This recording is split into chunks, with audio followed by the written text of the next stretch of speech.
हम आगे पढ़ेंगे अब डिटर्मिनेंट्स, उसके एक्सपेंशन, माइनर और कोफैक्टर के बारे में।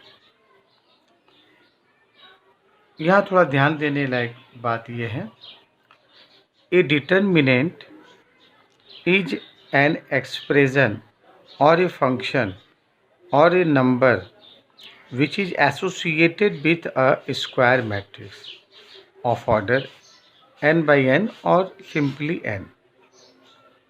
मतलब डिटर्मिनेंट क्या है, तो एक नंबर है, इतना ही बोले हम लोग अभी फ़िलहाल। And it is denoted by date A और दो पैरेलल लाइन के बीच में ए। इसे हम डिटर्मिनेंट ए बोलेंगे, कभी भी इसे हम मॉड ए नहीं बोलेंगे। एक नॉन स्क्वायर मैट्रिक्स का डिटर्मिनेंट नहीं होता है। अब जैसे ये ऑर्डर 1 है मैट्रिक्स का, तो इसका डिटर्मिनेंट क्या होगा, तो इसको हम पहले ऐसे लिखेंगे और यही एलिमेंट ही इसका वैल्यू हो जाएगा। वैल्यू मतलब डिटर्मिनेंट को सॉल्व करने के बाद जो आता है वो उसका वैल्यू कहलाता है। 2 ऑर्डर के केस में इसको हम पहले ऐसे लिखेंगे, फिर हम इन दोनों का मल्टीप्लाई कराएंगे, element 1 1 into element 2 2 minus element 2 1 into element 1 2, यही इसका वैल्यू होगा। बट ऑर्डर 3 अगर होगा मैट्रिसेस का, तो उसको पहले हम ऐसे लिखेंगे, लिखने के बाद ये लेंगे, ये रो और ये कॉलम छोड़ेंगे, तो ये 4 एलिमेंट को लिखेंगे इस तरह से डिटर्मिनेंट में। फिर हम ये माइनस लेंगे, फिर ये रो और ये कॉलम छोड़ेंगे, तो ये 4 एलिमेंट दिख रहा है उसको लिखेंगे, फिर प्लस लेंगे, ये एलिमेंट लिखेंगे, ये रो और ये कॉलम छोड़ेंगे, ये लिखेंगे। ये जो 4 एलिमेंट हम लिखे हैं यही माइनर है। माइनर के आगे अगर हम साइन लगा देते हैं तो वही को फैक्टर बन जाता है, जैसे कि आगे हम लोग डेफिनेशन में देखेंगे। फिलहाल इसका एक्सपेंशन ये यहाँ पे लिखे, इन दोनों का मल्टीप्लाई माइनस इन दोनों का मल्टीप्लाई, फिर माइनस ये लिखे, फिर इन दोनों का मल्टीप्लाई माइनस इन दोनों का मल्टीप्लाई, फिर हमने ये लिखा, फिर इन दोनों का मल्टीप्लाई माइनस इन दोनों का multiply.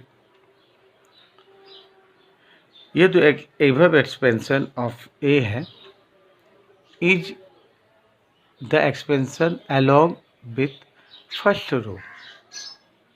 We can find the value of determinant of A by expanding along any row और कॉलम। ये बात का याद रखें, बहुत इंपॉर्टेंट है। हमने अभी फर्स्ट रो का किया है, लेकिन आप किसी भी रो या कॉलम का करेंगे वो डिटर्मिनेंट का वैल्यू देगा। The result of expansion of determinant of any order is the value of the determinant. 1993 में लिबनिज ने इसे डेवलप किया था। हालांकि इसका डेवलपमेंट मैट्रिसेस से ही हुआ है। इसको उसने डेवलप किया था to solve the system of equation. Matrices से डेवलप होने के बावजूद भी ये इतना लार्ज ब्रांच है ऑफ मैथमेटिक्स है कि इसको हम लोग इंडिपेंडेंटली स्टडी करते हैं और इसका इम्पोर्टेंट भी बहुत है। हम लोग इससे इन्वर्स ऑफ मैट्रिक्स निकालने में, determine the area of a triangle के समय इस्तेमाल करते हैं। To verify the given 3 points are collinear और नॉट, इसमें इसका इस्तेमाल करते हैं। To solve the system of linear equation में इसका इस्तेमाल करते हैं। तो मैं बोल रहा था कि इतना बड़ा ब्रांच है कि इसका हम लोग इंडिपेंडेंट, ये लाइफ जीता है, मतलब हम लोग इंडिपेंडेंट चैप्टर के रूप में पढ़ते हैं। कुछ इम्पॉर्टेंट रिजल्ट है हमारे पास। ये ट्रांसपोज का करने के बाद डिटर्मिनेंट निकाले तो वो नॉर्मल मैट्रिक्स के डिटर्मिनेंट के बराबर ही होगा।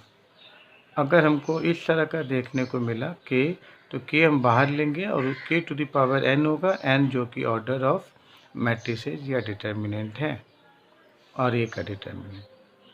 अगर दो मैट्रिसेस हैं, स्क्वायर मैट्रिक्स है, दोनों के मल्टीप्लाई का डिटर्मिनेंट निकालें या इंडिविजुअल मैट्रिक्स का डिटर्मिनेंट निकाल के दूसरे का डिटर्मिनेंट निकाल के दोनों को मल्टीप्लाई करें तो बराबर होगा। अब हमारा है माइनर। माइनर अभी हम लोग ये पढ़े, किसी भी एलिमेंट का माइनर क्या होता है, तो उस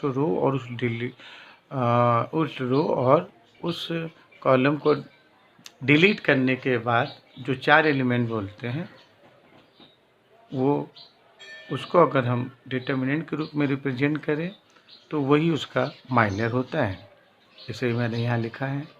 कोफैक्टर क्या होता है? उसी माइनर को अगर अलोंग विथ साइन कैसे लिखेंगे? तो हमारा एक फार्मूला है कि अगर हम लोग -1 to the power i plus J Mij, ये क्या है? जिस एलिमेंट का हम माइनर निकाल रहे हैं उसका रो और कॉलम में -1 के ऊपर पावर देंगे 1 प्लस जे, इसे सॉल्व करेंगे तो ये कोफैक्टर मिलेगा। अब यहाँ पे ध्यान देने की ज़रूरत है हमें, Aij is equal to Mij होगा। क्यों? i प्लस जे जब इवन होगा, क्योंकि यहाँ पे जब इवन पावर होगा तो ये पॉजिटिव होगा, जब वो इवन पावर नहीं होगा, ऑड होगा, तो वो निगेटिव हो जाएगा। इसके आगे हम लोग कुछ इससे जुड़े हुए एग्जाम्पल देखेंगे।